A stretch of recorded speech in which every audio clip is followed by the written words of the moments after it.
I never expected a question over mashed potatoes to change everything, but there it was. My father-in-law, fork paused halfway to his mouth, eyes fixed on me. So, has the money helped? I froze. The room felt colder. My smile faltered. I answered softly, "What money?" And in that heartbeat, he went rigid. Like someone flipped a switch. Silence swallowed the table. His eyes widened. My husband's mom gasped. My husband looked everywhere but at me. What followed was a collision of truths I'd been avoiding for years. It all began 6 months ago, when I lost my job. The company downsized overnight. One day I was a project lead. The next, I was collecting COBRA forms in a tiny cubicle, surrounded by boxes of other people's belongings. My husband, Mark, and I sat at the kitchen island that night, trading half-truths. "It'll be fine," he said, running a hand through his thinning hair. "Yeah," I agreed softly. "We'll figure it out." I brushed away tears as I texted my parents and packed a bag to stay with them, just until I had something new, but I didn't tell anyone else. Not the in-laws. Not my husband's dad, who always asked about my helping out the household. Not friends who'd sent job leads. Not the bank, who'd start calling soon. I kept saying I was consulting, a friend helping a client, while I spent days sending resumes, researching courses, reworking my portfolio, behind a stoic smile. That night, family dinner. It was one of their surprise weekends, where they'd invite us for homemade lasagna and board games. I watched the sauce bubble, garlic bread on a baking sheet, my father-in-law's smile warm and wide. When I arrived, I carried a lasagna I'd made. "Just something we love," I'd said.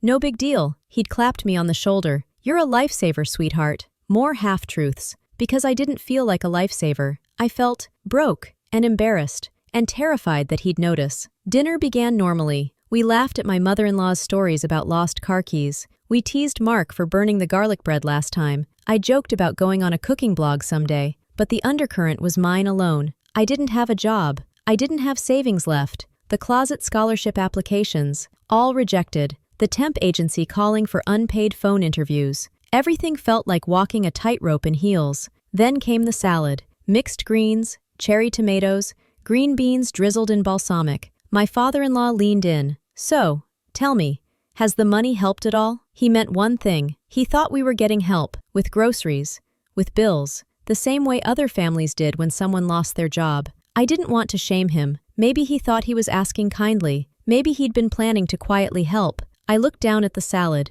At the spinach I nearly dropped. My voice felt thick. "No, I'm not getting money," he stiffened. My mother-in-law's fork clattered onto her plate. My husband's hand reached across for mine, but by then, it was too late. He blinked, then looked at my husband. "My son told me," he swallowed hard. Mark shook his head slightly. He didn't mention any money, his voice tight. And I realized, he believed we were being bailed out, thought we were floating on someone else's safety net, that I was living off family, when the truth was the opposite, that I was supporting us, with freelance work, small client jobs, late nights assembling proposals. Half the time, I couldn't tell which bill would clear first. My father-in-law swallowed his own words. He looked at the table as if it had just grown legs. He whispered, "I see." I felt my cheeks burn. My husband squeezed my hand. My mother-in-law jumped in. "They were just asking," but I shook my head. "No, it's okay," I said quietly. "I'll explain." So I did. I told them everything. Not the part about how the bank had started calling. Not the part about eating beans and rice for days to make ends meet.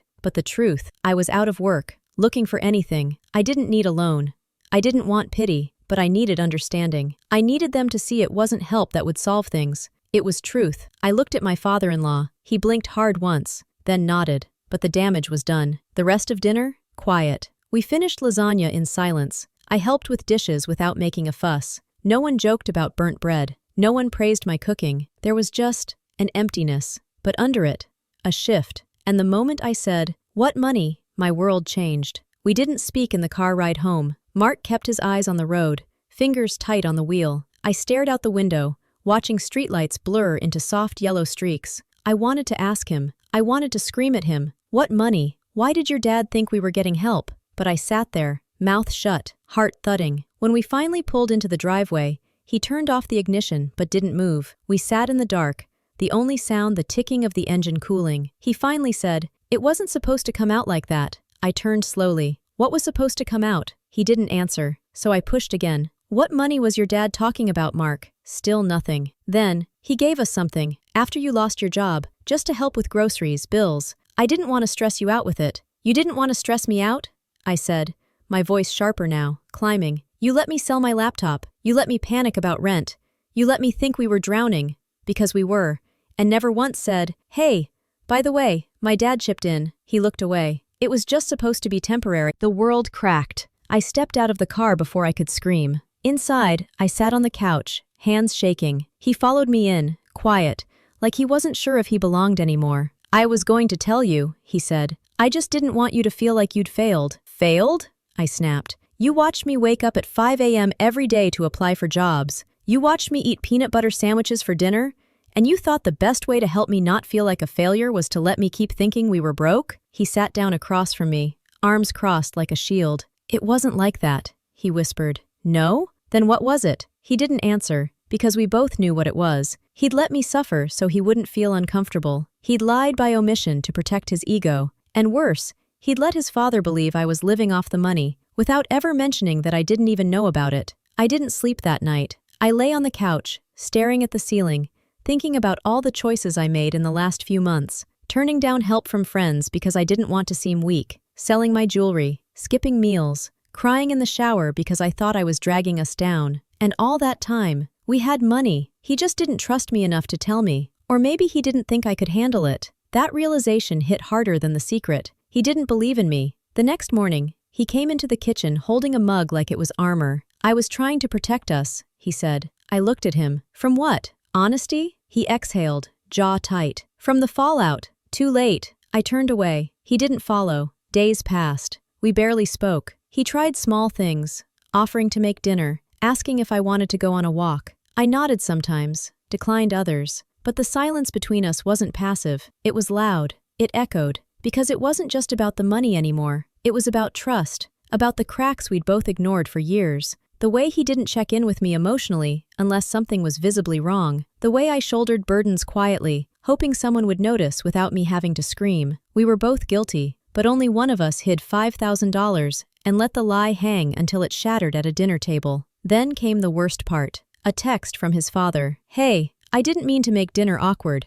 Just thought she knew. I stared at the screen. She, not even my name, just she, like I was an accessory to the story. I wanted to reply. I wanted to say, she didn't know. She thought she was keeping you both afloat. She thought her exhaustion and sacrifice were all that kept the lights on. She was wrong, but I didn't respond. I just deleted the text, because nothing I wrote could fix what had already broken. 3 weeks later, he asked if we could talk. We sat on the back porch, the kind of soft gray light that makes everything feel delicate. He said, I messed up. I said nothing. He continued, I thought if I took care of it behind the scenes, you wouldn't feel the pressure. I didn't realize that in doing that, I took away your right to choose. That made me look at him, because that was the part I'd struggled to name, the choice, the agency. He'd decided I couldn't handle the truth, and in doing that, he rewrote the narrative of our marriage without telling me. I'm sorry, he said. And for once, he sounded like he meant it. I told him I needed space. Not forever, but time. He agreed, packed a bag, went to stay with a friend.